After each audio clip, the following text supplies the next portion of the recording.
உயிரோடு தமிழோடு இணைந்திருக்கிறீர்கள். உலக நகர்வுகள் நிகழ்ச்சியை கேட்டுக்கொண்டிருக்கிறீர்கள் அன்பர்களே. உலக நகர்வுகள் நிகழ்ச்சியில் எங்களோடு பிரித்தானியாவிலிருந்து போரியல் ஆய்வாளர் அரசு அவர்கள் இணைந்திருக்கின்றார். வணக்கம் அரசு அவர்களே. வணக்கம். வணக்கம். இன்றைய உலக நகர்வுகள் நிகழ்ச்சியில் இஸ்ரேல் பாலஸ்தீனத்துக்கு இடையிலான இந்த போர் தொடர்பான விடயங்களை பார்ப்போம். அந்த போரினால் ஏற்பட்ட விளைவு, இஸ்ரேலினுடைய பிரதமர் பெஞ்சமின் நெட்டன்யாகு அவர்களுக்கு ஐசிசி பிடியாணை கொடுத்திருந்த விடயங்களை நாங்கள் பார்த்திருக்கின்றோம். பொழுது வருகின்ற செய்திகளை பார்க்கும் பொழுது பிரித்தானியா பிரதமருடைய வதிவிடம் number 10 Downing Street, Benjamin Netanyahu அவர்கள் பிரித்தானியாவுக்கு வந்தால் அவர் கைது செய்யப்படலாம் என்ற செய்திகள் இப்பொழுது வருகின்றது. இது தொடர்பாக எங்களுடைய உறவுகளுக்கு இவர்களுடைய நிலை மாற்றம் இதற்கு என்ன காரணம்? உண்மைதான். இப்போ திடீரென்று உங்களுக்கு தெரியும், கடந்த வாரம் அனைத்துலக குற்றவியல் நீதிமன்றம் இஸ்ரேலின் பிரதமர் பெஞ்சமின் நெத்தனியாகு மற்றும் பாதுகாப்பு அமைச்சர் கலண்ட் அவர்கள் இருவர் மீதும் பிடியாணையை பிறப்பித்திருக்கின்றது. இந்த பிடியாணை ஐரோப்பிய ஒன்றியத்தை பொறுத்தவரையில் ஐரோப்பிய ஒன்றியத்தின் வெளிவார பேச்சாளர் போரல் அவர்கள் இதனை வரவேற்றிருக்கிறது மட்டுமல்லாது இதனை ஐரோப்பிய ஒன்றிய நாடுகள் மதிக்க வேண்டும் என்றும் கூறியிருக்கின்றார். அடுத்ததாக நீங்கள் பார்த்தீர்கள் சொன்னால், நீங்கள் கூறியது போல பிரித்தானியாவின் நிலப்பாடும் அதாகத்தான் இருக்கின்றது. அதே போல பிரேசில் நாட்டின் பிரதமர் கூறியிருக்கின்றார், எந்த நேரம் அவர்கள் தங்கள் மண்ணில் இறங்கினாலும் தாங்கள் உடனடியாக அவர்களை கைது செய்வோம் என்று கூறியிருக்கிறார். இப்ப இது ஏன் இந்த நிலைமையில் இடம்பெற்றது என்று சொன்னால், இது அமெரிக்காவுக்கான ஒரு அமெரிக்காவுக்கு வைக்கப்பட்ட செக்காகத்தான் இதனை பார்க்கலாம். என்னென்று சொன்னால், இந்த ட்ரம்ப் பதவியேற்றவுடன் ஐரோப்பாவுக்கும் அமெரிக்காவுக்கும் இடையிலான உறவுகள் சீராக இருக்க போவதில்லை. வரியை அதிகரிப்பது அல்லது ஐரோப்பாவின் பொருட்களை அதிகரிப்பது, அதே போல இப்ப இலோன் மஸ்க் மீது ஐரோப்பிய நாடுகள் கொண்டு வருகின்ற கட்டுப்பாடுகளை கூட இப்ப அமெரிக்கா மிரட்டி இருக்கின்றது. அவ்வாறான கட்டுப்பாடுகளை கொண்டு வந்தால் ஐரோப்பா மீது நாங்களும் தடைகளை விதிப்போம் என்று இந்த பிரச்சனையில் இஸ்ரேலை குறிவைத்திருக்கிறது ஐரோப்பிய ஒன்றியம். ஆனால் அமெரிக்காவை பொறுத்தவரையில் இதற்கு எதிராகத்தான் இருக்கிறார்கள். இப்ப அமெரிக்காவின் வாஷிங்டன் போஸ்டை பொறுத்தவரையில் அவர்கள் கூறுகிறார்கள், ஐசிசியின் கைது நடவடிக்கை என்பது பூட்டினுக்காக அல்லது ரஷ்யா மீதோ அல்லது சூடான் மீதோ அல்லது மியான்மர் மீதோ இருக்கிறதுக்கும் இஸ்ரேலுக்கும் வேறுபாடுடையது என்று கூறியிருக்கிறார்கள். அதற்கு அவர்கள் காரணம் கூறுகிறார்கள் என்று சொன்னால், ரஷ்யாவில் ஒரு ஜனநாயகம் இல்லை, அங்கு சுதந்திரமான நீதி செயற்பாடுகள் இல்லை, ஆனால் இஸ்ரேலில் இதெல்லாம் இருக்கின்றது, எனவே ரெண்டு நாட்டையும் ஒன்றாக ஒப்பிட முடியாது என்று கூறியிருக்கிறார்கள். அமெரிக்கா இதற்கான இதனை இல்லாது செய்வதற்கான முயற்சிகளை அமெரிக்கா மேற்கொண்டு வருகின்ற அதே சமயம் ஐரோப்பிய ஒன்றியம் இதை வலுவாக பற்றி பிடிப்பதற்குரிய காரணம் இதனை அவர்கள் ஒரு துருப்புச்சீட்டாக பயன்படுத்துகிறார்கள். அமெரிக்காவுடன் ஒரு பேரம் பேசுவதற்கான ஒரு நடவடிக்கையாகத்தான் பார்க்கலாம். உங்களுக்கு தெரியும், ஐசிசி தலைவர் கரீம் கான் மீது கூட இஸ்ரேல் பாலியல் குற்றச்சாட்டை முன்வைத்திருந்தது. அது மட்டுமல்லாது அவர் மீதான பல அழுத்தங்களை கொண்டு வந்திருந்தது, அவருக்கான எச்சரிக்கைகளை கூட விடுத்திருந்தது. அமெரிக்கா செனட் சபை உறுப்பினர்கள் கூட நேரடியாக ஐசிசியில பங்கு பெற்றுகின்ற ஐசிசியில உறுப்பினர்களாக இருக்கின்ற நீதிபதிகளாக இருக்கலாம், சட்டவாளர்களாக இருக்கலாம், அவர்கள் மீது கூட நேரடியான அச்சுறுத்தல்களை விடுத்திருந்தார்கள். இருந்த போதும் இது இந்த ஐசிசியின் தீர்மானம் ஒரு பொலிட்டிக்கலியா தான் நாங்கள் பார்க்கலாம் என்று சொன்னால், இந்த நேரத்தில் வந்தது. இன்னொரு விதமாக அதை கூறுகிறார்கள் என்று சொன்னால், ஏதாவது ஒரு போர் நிறுத்தத்தை கொண்டு வருவதற்கு இப்போது ஹிஸ்புல்லாக்களுக்கும் இஸ்ரேலுக்கும் இடையிலான ஒரு போர் நிறுத்தம் கொண்டு வருவதற்கான முயற்சிகள் இடம்பெற்றுக் கொண்டிருக்கின்றன. இன்னும் சில தினங்களில் அது நிறைவு செய்யப்படலாம் என்றும் கூறப்படுகிறது. அப்ப அந்த போர் நிறுத்தத்துக்கு இஸ்ரேலை இணங்க வைப்பதற்காக இதே ஒரு அழுத்தமாக அவர்கள் பயன்படுத்த முற்பட்டிருக்கலாம் என்ற ஒரு செய்தியும் இருக்கின்றது. இதே நேரத்தில் காசாவை பொறுத்தமட்டில் தொடர்ச்சியாக தாக்குதல் நடந்து கொண்டிருக்கின்றது. ஒவ்வொரு நாளும் குறைந்தபட்சம் 10 அப்பாவி மக்கள் அங்கே இறந்து கொண்டேதான் இருக்கிறார்கள். காசாவினுடைய போர் நிலவரம் எவ்வாறு இருக்கிறது? உண்மையில் அங்கு நீங்கள் கூறியது போல நிலைமை மிகவும் மோசமாகத்தான் இருக்கின்றது. தற்போது அங்கு அதிக மழை காலமாக இருப்பதால் UNRW என்ற உதவி நிறுவனம் கூறியிருக்கின்றது, கிட்டத்தட்ட 500 மில்லியன் மக்கள் 500,000 மக்கள் இந்த வெள்ளத்தினால் பாதிக்கப்படக்கூடிய நிலையிலும் அதனால் ஏற்படுகின்ற நோய்களினால் பாதிக்கப்படக்கூடிய நிலையிலும் இருப்பதாக கூறப்படுகின்றது. அதே சமயம் அங்கு உதவி பணிகள் என்பதும் மிக மிக மந்தமாகத்தான் இருக்கின்றது. இதாவது 2024 ஆண்டு கொல்லப்பட்ட உதவி பணியாளர்களின் பட்டியல் ஒன்று வெளியிடப்பட்டிருக்கின்றது. அதில் கிட்டத்தட்ட 332 உதவி பணியாளர்கள் எல்லா நாடுகளிலும் கொல்லப்பட்டிருக்கிறார்கள். ஆனால் அதில் கொல்லப்பட்டவர்களில் பெருமளவானவர்கள் 90% பாலஸ்தீனத்தில் காசா பகுதியில் கொல்லப்பட்டவர்கள். அதிலும் 178 பேர் பலஸ்தீனத்தை சேர்ந்தவர்கள் என்றுதான் கூறப்படுகின்றது. இப்போ தொண்டு நிறுவனங்களின் உதவியும் போய் சேராத நிலையில், ஆனால் அங்கு தொடர்ந்து தாக்குதல்கள் இடம்பெற்றுக் கொண்டிருக்கின்றது. அதாவது கடந்த 24 மணி நேரத்தில் கூட அங்கு 18க்கு மேற்பட்டவர்கள் கொல்லப்பட்டிருக்கிறார்கள், 20க்கு மேற்பட்டவர்கள் காயமடைந்திருக்கிறார்கள். அதே போலதான் லெபனானிலும் தொடர்ச்சியாக இஸ்ரேல் தாக்குதலை நடத்தி கொண்டுதான் இருக்கின்றது. இப்ப என்ன சொன்னால், ஒரு அமைப்பின் கருத்தின் அடிப்படையில், அதாவது ஷெல் குரூப் என்ற ஒரு அமைப்பு ஒரு தகவலை வெளியிட்டிருக்கிறது. அந்த காசா பகுதியை மீள கட்டியமைப்பதற்கு அல்லது அதனை பழுது பார்ப்பதற்கு 40 வருடங்கள் எடுக்கும் என்று கூறியிருக்கிறார்கள். அப்ப இந்த 40 வருடங்கள் எடுக்கும் என்றால் அங்கு ஏற்பட்ட சேதங்களை நாங்கள் அனுமானித்துக் கொள்ளலாம். இஸ்ரேலை பொறுத்தவரையிலும் இப்போது லெபனானில் ஒரு போர் நிறுத்தத்தை அவர்கள் விரும்புவதற்குரிய காரணம் மேலதிக படையினரை காசாவுக்குள் கொண்டு செல்வதற்கு தேவை ஏற்பட்டிருப்பதாகவும் லெபனான் களமுனை அதனை மட்டுப்படுத்தி இருப்பதாகவும் தான் கூறப்படுகிறது. இப்ப நீங்கள் ஆரம்பத்தில் கூறினீர்கள் ஐசிசியினுடைய பிடியாணை தொடர்பாக கூறும் பொழுது உங்களுக்கு தெரியும், ரஷ்யாவுடைய அதிபருக்கும் பிடியாணை கொடுத்திருந்தார்கள். இவர்களுடைய இரட்டை முகம் எவ்வாறு இருக்கின்றது என்பதை இப்பொழுது தெளிவாக காட்டுகிறது. ஐசிசி தான் ரஷ்யாவுக்கும் பிடியாணை கொடுத்தது, ஐசிசி தான் நெட்டன்யாஹு அவர்களுக்கும் பிடியாணை கொடுத்தது. ஆனால் ஜோ பைடன் சொல்லுகிறார் நெட்டன்யாஹு அவர்களுக்கு பிடியாணை கொடுத்தது அவுட்ரேஜ் சொல்லுகிறார். இப்பொழுது அதை கூறும்பொழுது கூறுகிறார்கள் என்னவென்றால், ரஷ்யாவையும் இஸ்ரேலையும் ஒன்றாக பார்க்க முடியாதா? அப்படின்னா ரஷ்யா போர்க்குற்றம் செய்தால், இனப்படுகொலை செய்தால் அது ஒரு விதமாகவும், இஸ்ரேல் போர்க்குற்றம் செய்தால், இனப்படுகொலை செய்தால் அது இன்னும் ஒரு விதமாகும். ஒரு தெளிவுதாரங்கள் விளங்கப்படுத்துங்கள் எங்களுடைய உறவுகளுக்கு.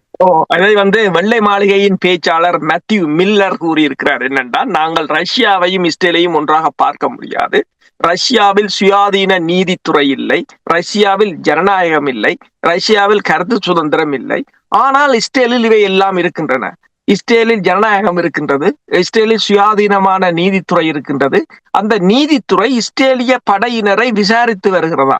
அப்ப இஸ்ரேலிய படையினரை இஸ்ரேலிய நீதிமன்றமே விசாரித்து வருவதால் ஐசிசி எதற்கு என்று கேட்கிறார்கள். இப்ப உதாரணமாக இலங்கையில் உங்களுக்கு தெரியும், இலங்கை படையினரை குற்றங்களை இலங்கை நீதிமன்றமே விசாரிக்கும், அதற்கு வெளிநாட்டு பொறிமுறை தேவையில்லை என்று எவ்வாறு இலங்கையர் சொல்கிறதோ அதே போலதான் அதை அமெரிக்கா தான் சொல்கின்றது. அதாவது ரஷ்யாவையும் இஸ்ரேலையும் ஒப்பிட முடியாது என்று. அதை வாஷிங்டன் போஸ்டும் அப்படித்தான் கூறுகிறது. ரஷ்யாவோ சூடானோ மியான்மரோ அதுகளில் இருக்கின்ற போர் குற்றங்கள் வேறுபட்டது, இஸ்ரேலின் போர் குற்றங்கள் வேறுபட்டது. ஆனால் இந்த உலகம் பார்த்து கொண்டிருக்கிறது. கிட்டத்தட்ட 46,000 47,000 பேர் கொல்லப்பட்டிருக்கிறார்கள், 100,000க்கு மேற்பட்டவர்கள் காயமடைந்திருக்கிறார்கள். இப்போது நான் கூறியது போல அங்கு ஏற்பட்ட அழிவுகளில் இருந்து அந்த தேசம் மீள்வதற்கு 40 வருடங்கள் எடுக்கும் என்று கூறுகிறார்கள். உதவி பணியாளர்கள் கூட 333 பேர் உதவி பணியாளர்கள் கொல்லப்பட்டிருக்கிறார்கள். அங்கு ஐக்கிய நாடுகள் சபையின் செயலாளர் நாயகத்தின் மீது கூட தடை விதிக்கப்பட்டிருக்கிறது என்று சொல்லும் போது, உலகில் இருக்கின்ற அத்தனை ஜனநாயக அனைத்துலக விதிகளும் மீறப்பட்ட இஸ்ரேலை அவர்கள் ஒரு ஐக்கிய ஜனநாயக நாடாகவும் கருத்து சுதந்திரம் உள்ள நாடாகவும் அங்கு நீதித்துறை இயங்குவதாகவும் கூறுவது என்பது நீங்கள் கூறியது போலதான் எவ்வளவு அந்த இரட்டை வேடம் என்று. இப்ப நீங்கள் ஐசிசியை பார்த்தீங்கன்னு சொன்னாலும் ஐசிசியில இந்தியா இல்லை, ரஷ்யா இல்லை, அமெரிக்கா இல்லை, இஸ்ரேல் இல்லை, அதாவது பெரிய நாடுகள் ஒன்றும் இல்லை.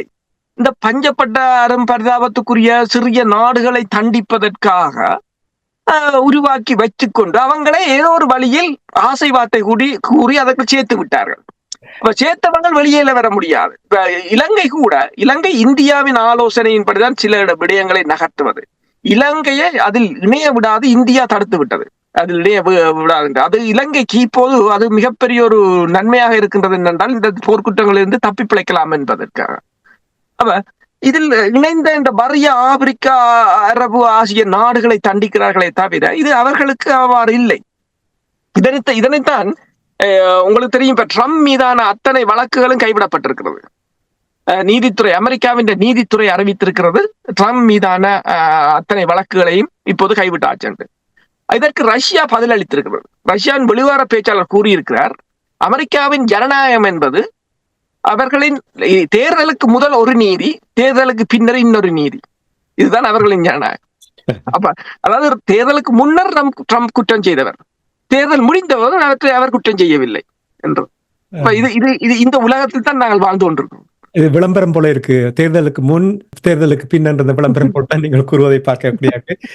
உண்மையிலே இவ்வளவு கேவலமாக ஒரு கேலிக்கூத்தாக இவர்களுடைய செயல்பாடு இருக்கின்ற என்பதை இதை காட்டுகின்றது. சரி, இனி இஸ்ரேல் பலஸ்தீனத்துக்கு இடையிலான போர் மட்டுமில்லை, இஸ்ரேல் லெபனானிலும் கூட போர் நடந்து கொண்டிருக்கின்றது. ஹிஸ்புல்லா அவர்களுடைய தாக்குதல், பாரிய தாக்குதலை நடத்தி கொண்டிருக்கிறார்கள். 2 நாட்களுக்கு முன்னதாக கூட 240 ட்ரோன்ஸ் டெல்அவீவுக்கு போனதாகவும் அங்கே நிறைய பேர் காயப்பட்டிருப்பதாக கூட செய்திகள் வருகின்றது. இது தொடர்பாக ஹிஸ்புல்லாக்களுக்கும் இஸ்ரேலுக்கும் இடையிலான போர் தொடர்ந்து இடம்பெற்றுக் கொண்டுதான் இருக்கிறது. இஸ்ரேலும் கடுமையாக தாக்கி வருகின்றது. இதுவரையில் லெபனான் பகுதியில் 3700 பேர் கொல்லப்பட்டிருக்கிறார்கள். 12 லட்சம் மக்கள் இடம்பெயர்ந்திருக்கிறார்கள் லெபனானில் மட்டும். இஸ்ரேலின் தரப்பை பொறுத்தவரையில் வடக்கு இஸ்ரேல் தான் கடுமையாக பாதிக்கப்பட்டிருக்கிறது. அங்கு 8000 வீடுகள் அழிவடைந்திருக்கின்றது. 7000க்கு மேற்பட்ட கார்கள், வாகனங்கள் அழிவடைந்திருக்கின்றது. 300க்கு மேற்பட்ட விவசாய நிலங்களிலிருந்து மக்கள் வெளியேறி இருக்கிறார்கள். அதாவது 80,000 பேர் வடக்கு இஸ்ரேல் பகுதியிலிருந்து வெளியேறி இருப்பதாகவும், அவர்கள் மீண்டும் அங்கு செல்ல முடியாது இருப்பதாகவும் கான் வெப்சைட் என்ற இஸ்ரேலின் ஒரு இணையதளம் அதனை தெரிவித்திருக்கின்றது. அதே சமயம் நீங்கள் பார்த்தீங்கன்னு சொன்னால் இஸ்ரேலும் கடுமையாகத்தான் லெபனான் மீதான தாக்குதலை நடத்தி கொண்டிருக்கிறது. இஸ்ரேலிய படைத்தரப்பை பொறுத்தவரையில் இதுவரையில் 100க்கும் மேற்பட்டவர்கள் கொல்லப்பட்டிருப்பதாகவும் 1000க்கும் மேற்பட்டவர்கள் காயமடைந்திருப்பதாகவும் கூறப்படுகின்றது. இந்த நிலையில் தான் ஒரு போர் நிறுத்தம் உருவாவதற்குரிய பேச்சுக்கள் அங்கு இடம்பெற்றிருக்கின்றன. போர் நிறுத்தம் விரைவில் வரலாம் என்று இப்போது அமெரிக்கா நம்பிக்கை தெரிவித்திருக்கின்றது. அந்த போர் நிறுத்தத்தின் அடிப்படையில் இஸ்ரேல் அந்த ப்ளூ லைன் என்று சொல்கின்ற அந்த எல்லை பகுதியை விட்டு வெளியேற வேண்டும், அதாவது தெற்கு லெபனான் பகுதியிலிருந்து இஸ்ரேல் வெளியேற வேண்டும் என்று சொல்லியும், லட்டானி ஆற்றங்கரை பகுதியில் இருந்து ஹிஸ்புல்லாக்கள் வெளியேற வேண்டும் என்று சொல்லியும், இஸ்ரேலின் எல்லையிலிருந்து 30 கிலோமீட்டருக்கு ஹிஸ்புல்லாக்கள் இருக்கக்கூடாது என்று சொல்லியும், 30 கிலோமீட்டருக்கு அப்பால் தான் அவர்கள் இருக்க வேண்டும் என்று சொல்லியும், இஸ்ரேலின் எல்லை பகுதியை லெபனான் படையினர் பாதுகாப்பார்கள் என்று சொல்லியும் கூறப்படுகின்றது. ஆனால் இதே நேரம் இஸ்ரேல் லெபனான் மீது தான் தாக்குதல் நடத்தி இருக்கின்றது. இதுவரையில் லெபனானின் 40க்கும் மேற்பட்ட படையினர் கொல்லப்பட்டிருக்கிறார்கள், 100க்கும் மேற்பட்டவர்கள் காயமடைந்திருக்கிறார்கள். இது தொடர்பில் லெபனான் ஐக்கிய நாடுகள் சபையின் பாதுகாப்பு சபையில் முறைப்பாடு செய்ய போவதாக கூறியிருக்கின்றது. இப்ப இந்த போர் நிறுத்தத்தை 6 நாடுகள், பிரான்ஸ் தலைமையிலான 6 நாடுகள் கண்காணிக்கும் என்று கூறப்படுகின்றது. ஆனால் அது தொடர்பான, அதாவது இந்த போர் நிறுத்தம் 2006ஆம் ஆண்டு கொண்டு வரப்பட்ட ஐக்கிய நாடுகள் சபையின் தீர்மானம் 1701 அடிப்படையில் தான் இயங்கும் என்றும் கூறப்படுகிறது. ஆனால் அது தொடர்பாக இன்னும் ஒரு இருதரப்பும் உத்தியோகபூர்வமாக அறிவிக்கவில்லை. அமெரிக்காவுடைய தூதுவர் சென்றிருக்கிறார். இதில் ஏதாவது மாற்றம் வருமா? வலிமையாக பார்த்துக்கொண்டால் ஆண்டோனி பிளிங்கன் அவர்கள் தான் செல்லுவார். இந்த தடவை அதாவது அமெரிக்காவின் சிறப்பு பிரதிநிதி சென்றிருக்கின்றார். அவர்தான் இந்த போர் நிறுத்தத்துக்கான மூலோபாயத்தை வகுத்திருக்கின்றார். இந்த போர் நிறுத்தத்தை இஸ்ரேல் இணங்க வைக்க வேண்டும் என்பதை அமெரிக்கா மறைமுகமாக மிரட்டல் விடுத்ததாகவும் கூறப்படுகின்றது.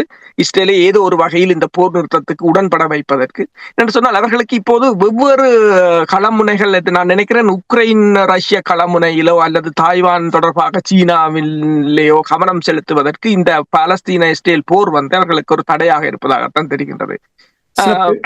ட்ரம்ப் அவர்கள் இதைக்கு முடிவுக்கு கொண்டு வர முற்பட்டாலும் உக்ரைன் போரை, இப்போது பைடன் அரசு இந்த லெபனான் பாலஸ்தீன போர், லெபனான் இஸ்ரேல் போரை முடிவுக்கு கொண்டு வர முயற்சிக்கின்றது. சிறப்பு. இன்றைய உலக நாடுகள் நிகழ்ச்சியில் இணைந்து இஸ்ரேல் பாலஸ்தீனத்துக்கு இடையிலான போர், லெபனானுடனான போர் தொடர்பான விடயங்களை உயிரோடு தமிழ் உறவுகளுக்கு எடுத்து வந்தமைக்காக அன்பர்கள் சார்பாக நன்றி கூறிக்கொண்டு இன்னும் ஒரு நிகழ்ச்சியில் இணைந்திருப்போம். அதுவரைக்கும் நன்றி, வணக்கம் அரசவர்களே.